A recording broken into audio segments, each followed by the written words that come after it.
Ibu bapak yang ada rumah tangga di sini, kalau tidak pernah berhenti masalah dalam rumah tangga, barangkali penyebabnya hakul yakin bapak mengabaikan tanggung jawab memelihara orang tua. Ya, paling gampang, ini yang saya amalkan.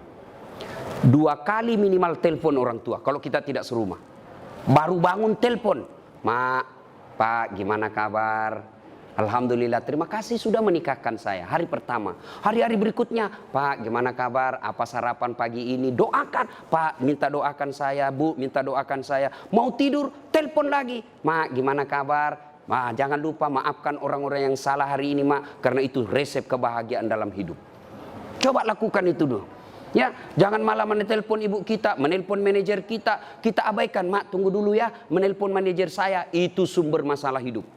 Terbalik mestinya, "Pak manajer, mohon maaf, di jalur lain ibu saya menelpon, 10 menit kemudian saya telepon balik Bapak." Itu yang baik.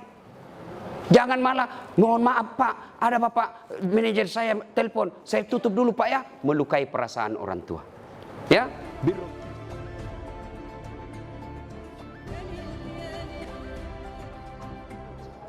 faqad qala Allah subhanahu wa ta'ala fi kitabil karim wa huwa asdaul qailin. A'udzu billahi minasyaitonir rajim. Bismillahirrahmanirrahim. Ya ayyuhalladzina amanu dukhulu fis-silmi kaffatan wa la tattabi'u khutuwatis syaitan innahu lakum adu mubin.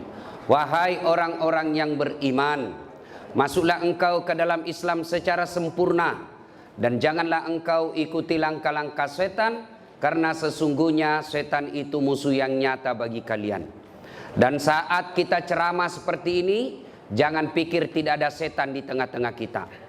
Ada setan yang ada di tengah-tengah kita. Setannya bukan pocong, setannya bukan kuntilanak, tapi apa setan yang ada di tengah-tengah kita? Bentuknya handphone.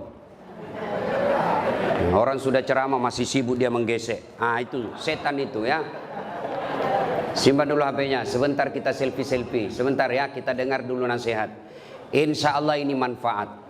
Bukan nasihat dari Dasat Latif, tapi ini nasihat dari agama untuk membina perkawinan kita.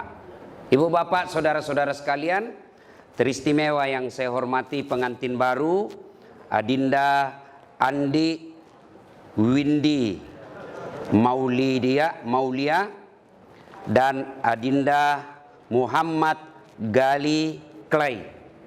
Ya, Gel. Ya, karena kalau di Sulawesi saya baca bahasa Sulawesi ini lain artinya. Ya, gele. Makanya saya kasihkan jadi gel saja toh, kalau jadi bahasa Sulawesi bahaya. Ya, yang insya Allah dimuliakan dan dirahmati oleh Allah Subhanahu wa taala, teristimewa yang punya acara pada Bapak Kombes Pol Andi Rian Jayadi beserta istri, yang insya Allah dimuliakan dan dirahmati oleh Allah Subhanahu wa taala. Ananda pengantin, pertama kita harus tahu dulu apa hukumnya nikah. Ya, ada nikah yang haram, ada nikah yang wajib. Yang haram itu yang bagaimana? Yang tidak mampu, baik secara materi maupun secara psikis. Homo, ya, gay, penyuka sesama laki-laki, tidak senang sama perempuan. Kalau dia menikah sama perempuan malah hancur, ini perempuan tidak pernah rasakan kebutuhan psikis, maka dia haram untuk menikah. Atau lesbi, penyuka sesama laki-laki perempuan, dan ini semakin banyak dan mereka eksis. Ya, ini haram. Ya. Kemudian yang wajib. Nah, siapa yang wajib? Sudah mampu secara materi, kemudian mampu secara fisik, lalu dia juga nyerempet persinahan. Ini wajib. Siapa mereka? Sudah punya kerja, sudah punya penghasilan, sudah mapan, selalu bawa ceweknya ke sana kemari. Itu dosa kalau dia menikah. Maka dengar ini, yang jomblo-jomblo fisabilillah, kalian juga yang sudah pacaran, dengar ini baik-baik, nikah cepat. Dengar ini cewek-cewek, dipacari 3 tahun tidak dinikah-nikahin, rugi kamu. Motor aja 1 tahun dicicil sudah lunas, masa kamu dipacari 3 tahun tidak dinikah-nikahi? Maka saya hormat sama laki-laki ini, masih muda, berani untuk menikah. Tidak semua laki-laki berani untuk menikah. Termasuk kalian yang bawa pacar tapi sampai sekarang tidak menikahi pacarnya. Siapa suruh kau undang saya? Ya, ini hebat ini. Benar dek. Betul, kau berani, masih muda. Mertuamu polisi pula. Istrimu orang Bugis pula. Oh, luar biasa, Pak. Saya perlu kasih tahu apa artinya itu tenrisau. Itu bahasa Bugis, kalau bahasa Indonesianya tenrisau itu tak terkalahkan. Maka siap-siaplah kau menaklukkan orang yang tidak terkalahkan. Ya? Itu bahasa Bugis. Orang Bugis kasih nama itu ada filosofinya. Tenrisau, tenriteta. Kalau tenriteta itu tidak bisa dilewatin. Nah, ini tenrisau ini artinya tak terkalahkan. Ya, itu yang pertama, lurus itu hukum menikah. Yang kedua yang perlu kita paham untuk nasihat kita, luruskan niat. Nikah itu jangan macam-macam niatnya. Niat apa? Melaksanakan syariat Islam. Niat apa? Mengikuti sunnah Nabi. Karena Nabi katakan siapa yang sudah mampu lalu dia tidak mau menikah, falaisa minni, bukan bagian dari umatku. Dengar ini baik-baik. Ya, maka luruskan niat. Menikah itu kata Nabi, nikahi seseorang karena 4 hal. Ya, ini bagi adik-adik yang belum mau menikah lagi pusing cari jodoh. Kata Nabi, nikahi seseorang karena 1, kalau kau laki-laki. Nikahilah dia karena kecantikannya. Perlu cantik. Kenapa? Dia 24 jam di depanmu. Kau pulang kerja, ya ada lagi dia. Kau mau tidur, dia lagi di depanmu. Kau mau makan, ya ada lagi dia. Kalau dia jelek, cepat bosan. Akhirnya ganti casing. Tapi cantik ini penting, tapi tidak boleh prioritas. Kenapa? Cantik ada batasnya. Apalagi zaman sekarang. Cantik betul di medsos, ternyata kamera 360. Cantik itu penting, tapi tidak boleh prioritas. Kenapa? Sweet sepenting, 20 tahun cantik, tapi 70 tahun tidak cantik lagi. Maka kalau motif utamamu cantik, maka akan pudar cintamu. Alhamdulillah istrimu cantik, bos.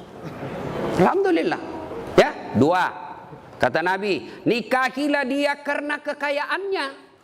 Islam tidak dilarang mencari orang kaya, tapi yang dilarang materialistik.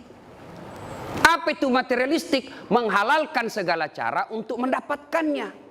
Beda agama, karena banyak uangnya dia pilih. Itu namanya materialistik. Tapi cari orang kaya tidak dilarang. Tapi jangan sampai kau tidak menikah karena kau takut miskin.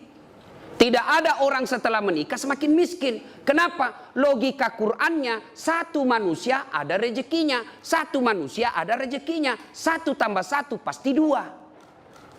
Maka nikahlah, jangan kau pernah menolak pernikahan karena kau tidak merasa tidak mampu. Saya miskin, maka kau akan miskin selama-lamanya. Karena Allah jelaskan, ana inda sanni abdi bi. Saya tergantung sangkanya hambaku. Kalau saya sangka, kalau dia sangka telah makin kaya setelah menikah, saya kasih kaya kau. Maka hakul yakin, cari yang kaya. Tapi adek, jadilah laki-laki yang terhormat. Jangan kau gantungkan hidupmu sama mertuamu. Jangan kau pikir hartanya mertuamu. Jangan, kau akan menjadi laki-laki hina. Berdiri tegak dengan kepala terhormat karena kau hidup di telapak kakimu sendiri. Itu laki-laki. Yang ketiga, kata Nabi, nikahilah seseorang karena keturunannya. Boleh cari keturunan baik-baik, tapi tidak boleh prioritas. Kenapa? Ada orang bapaknya Nabi, anaknya pengkhianat. Siapa? Nabi Nuh. Ada orang bapaknya pengkhianat, anaknya dari Nabi Ibrahim alaihissalam. Maka penting cari keturunan baik-baik, tapi tidak boleh jadi prioritas. Yang keempat, kata Nabi, nikahilah dia karena agamanya. Ini yang prioritas. Ya, kata mahasiswa saya, Ustadz, kenapa agama nomor 4? Mestinya dia nomor 1. Saya bilang jangan salah paham dek. Hadis itu agama nomor 4, tapi dia tidak titik di situ, dia koma.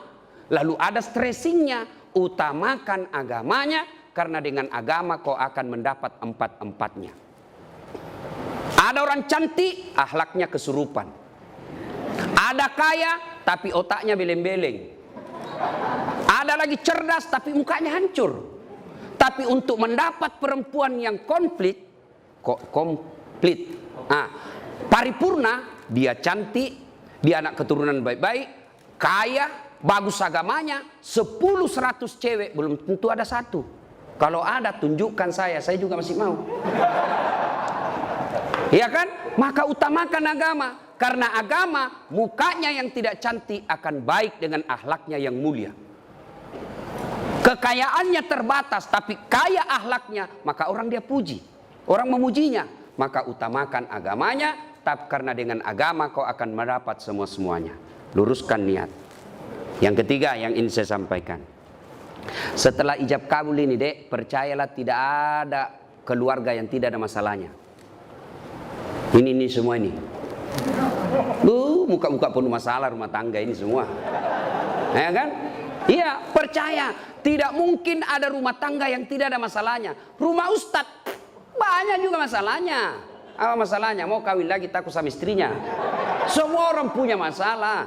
Jangankan ustadz, Nabi aja ada masalahnya.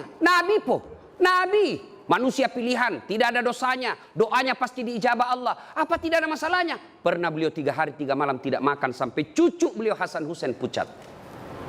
Dibuli, bukan lagi dibuli, diusir dari tanah kelahirannya Mekah. Siapa yang mengusirnya? Pamannya sendiri. Tuh Nabi. Bahkan pernah dalam kesetiaan rumah tangga, beliau pernah difitnah, Aisyah selingkuh. Itu rumah tangga Nabi, apalagi rumah tangga milenial. Pasti banyak masalah. Saya kasih kau contoh. Sebelum kau nikahi ini adik, apa masalahmu? Diterima enggak ya? Diterima enggak ya? Diterima enggak? Sudah, diterima. Selesai masalahmu. Oh, ada lagi masalah. Ada corona. Mau menikah ada corona. Ya, selesai menikah seperti ini, apa selesai masalah? Muncul masalah baru, mau punya rumah. Sudah punya rumah, selesai masalah, mau punya anak. Tidak ada orang tidak ada masalah. Saya kasih lagi contoh. Istri cantik, kau kira bukan masalah? Istri cantik digoda orang. Apalagi kalau suaminya jelek. Lebih masalah lagi tuh bos. Untung ini pasangan sama gagah dan cantik, klop. Berarti bagus kalau jelek istri, Ustaz. Istri jelek dihina orang. Kita lagi yang malu jalan sama dia. Pergi pesta pengantin duluan aja, Dek, nanti saya menyusul. Sampai istrinya, Bang, di mana kau, Bang? Nggak jadi saya mencret. Coba. Istri cantik masalah, istri jelek masalah. Tidak ada orang tidak ada masalahnya. Lalu ada yang bilang sama saya, Ustaz, bahagia benar rumah tangganya itu, Ustaz.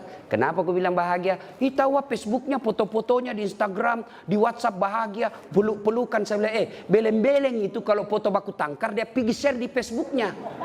Masa orang bertengkar lalu dia share di Facebooknya? Itu dongok namanya itu. Pasti yang romantis.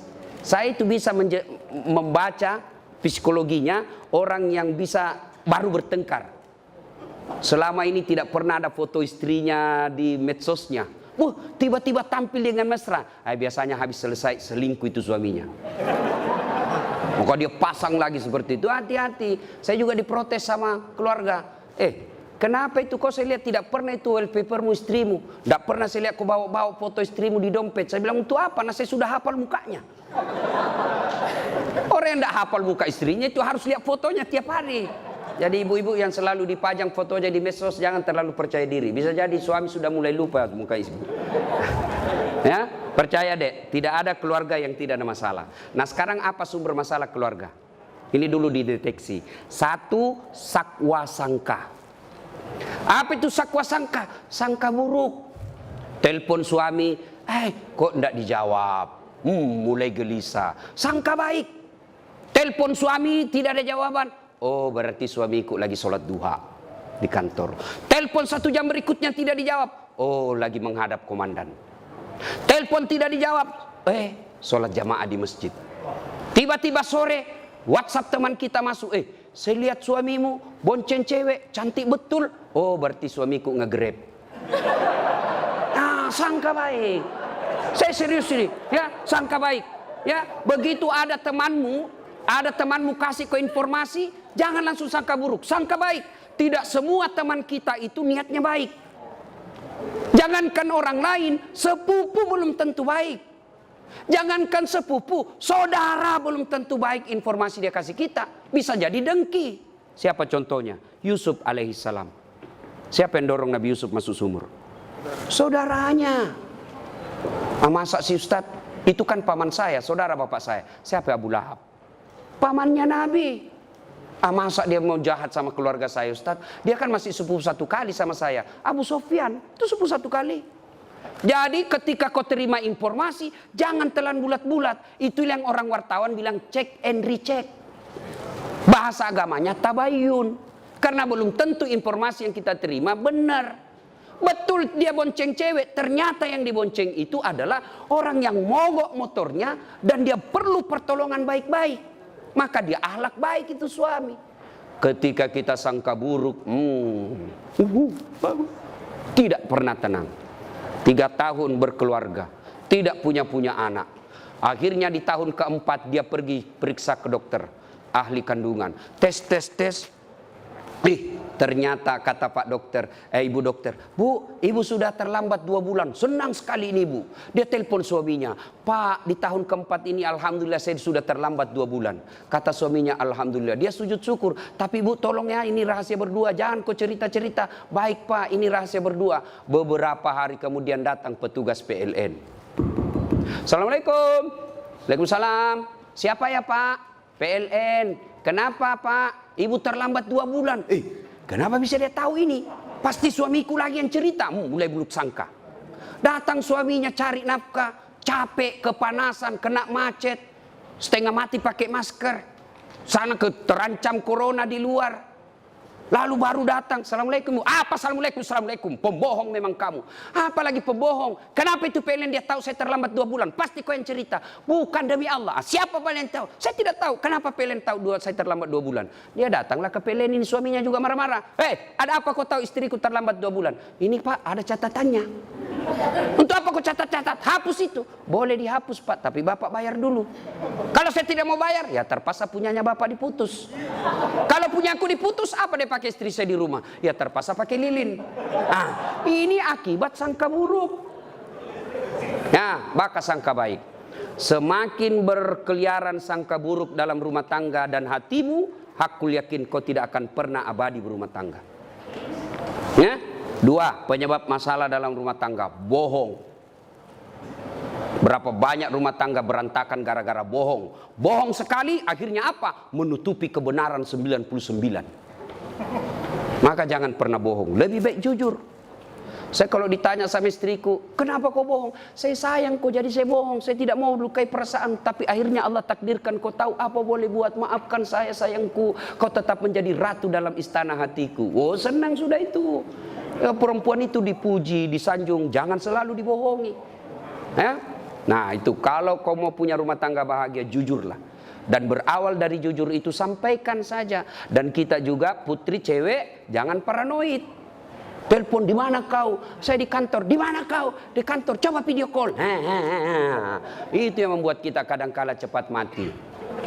Ya. Satu. Ya. Yang keempat. Ya. Sekarang semua rumah tangga ada masalah. Lalu kalau ada masalah Ustaz, apa solusinya? Ista'inu bis-sabri was-salah. Sabar, perbaiki solatmu, saya yang selesaikan masalahmu. Itu janji Allah. Jadi ini dia berdua, ya rumah tangga ini, rumah tangga milenial seperti kalian ini pasti berat. Resepnya 2 deh. Tingkatkan kesabaran, sempurnakan solatmu. Allah yang selesaikan. Apakah orang yang solat tidak ada masalahnya? Ada masalahnya. Cuma Allah yang bantu selesaikan. Rasulullah ada masalahnya. Tapi begitu ada masalah, beliau solat. Kita manusia akhir zaman ada masalah, update status. Berdoanya di Facebook. Berdoanya di Twitter. Teganian kau. Ya Allah lindungi rumah tanggaku. Sibuknya Tuhan mau baca statusmu bos. Berdoanya di mana? Di atas sajadah. Selesai sholat. Ibu-ibu kadang curhat sama saya biarkan saja dia menangis-nangis. Nah, kalau ibu-ibu curhat itu jangan dibantah. Dengar aja. Selesai itu saya bilang, Bu, sampaikan keluhan ibu bukan kepada saya, tapi kepada Allah dalam sholat tahajud atau sholat hajat. Minta kepada Allah. Ya Allah, Zat yang membolak-balikkan hati suami saya. Engkau yang maha memelihara. Pelihara suami saya dalam cari nafkah. Perempuan semakin liar. Tapi jika engkau memelihara suamiku, tidak ada perempuan yang mampu mengalahkannya. Masya Allah. Ya, kau curhat saja. Kau dapat masalah rumah tangga, tak kusangka ternyata seperti ini. Jangan putus asa. Jangan putus asa. Maka ambil sajadah, kau mengadu kepada Allah, bukan mengadu di medsos. Ya? Nah, tingkatkan kesabaran. Nah, ini Bapak Ibu saudara-saudara sekalian. Nah, banyak yang bisa dilakukan di ceramah tapi waktu terbatas. Nah, sekarang yang kelima, resep gampang bahagia. Nah, resep gampang bahagia, birrul walidain, berbuat baik sama orang tua. Coba ini dek, tamu-tamu kita, ada kehormatan kita Brigjen, bintang 1 polisi. Siapa yang beliau lihat? Bukan karena 2 pengantin, tapi bapak. Saya datang ke sini, seumur-umur jadi wabah corona ini, baru kali ini saya ceramah di depan umum. Saya datang pertaruhkan, saya tinggalkan Makassar, melawan ini kekhawatiran saya tentang corona, karena saya menghargai bapak, mertua. Nah, ini acara mewah seperti ini. Kenapa? Karena orang tua. Jadi kalau kau mau bahagia, muliakan orang tua. Jangan cari muka sama direkturmu. Jangan cari muka sama bupati. Bukan dia yang besarkan dan nikahkan kamu. Maka kalau rumus mau bahagia, muliakan orang tua. Ibu bapak yang ada rumah tangga di sini, kalau tidak pernah berhenti masalah dalam rumah tangga, barangkali penyebabnya, hakul yakin, bapak mengabaikan tanggung jawab memelihara orang tua. Ya? Paling gampang, ini yang saya amalkan. 2 kali minimal telepon orang tua kalau kita tidak serumah.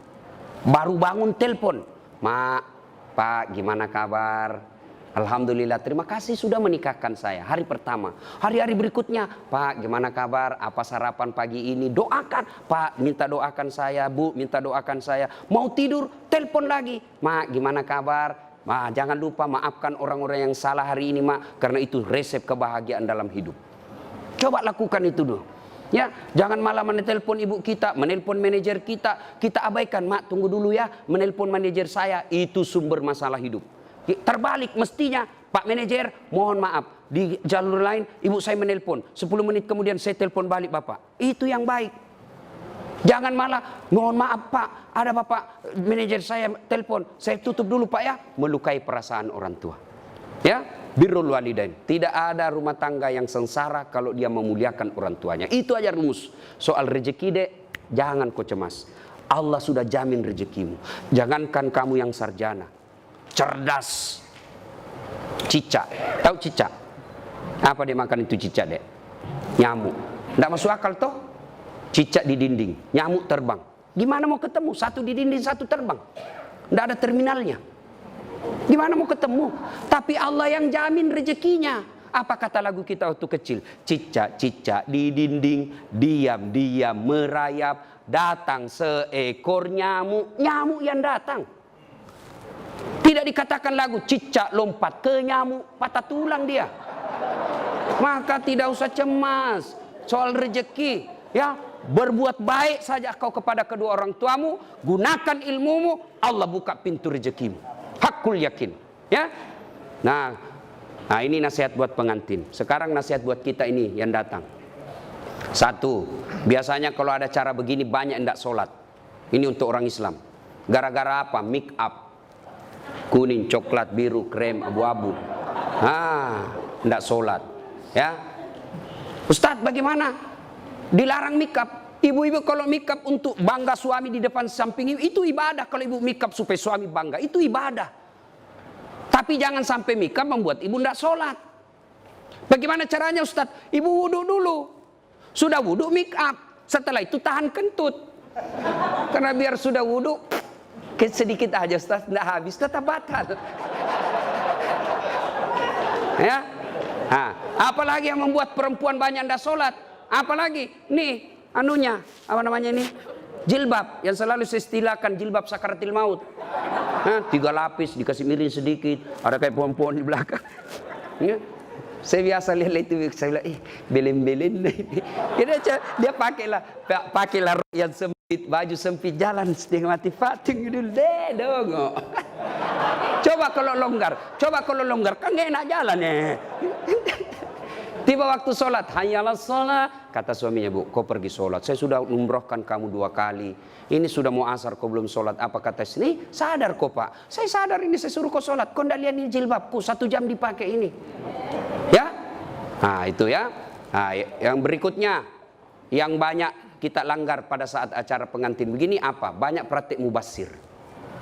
Terutama itu air gelas. Belum habis kita tusuk lagi yang satu. Belum habis kita tusuk lagi. Jangan, itu uangnya orang.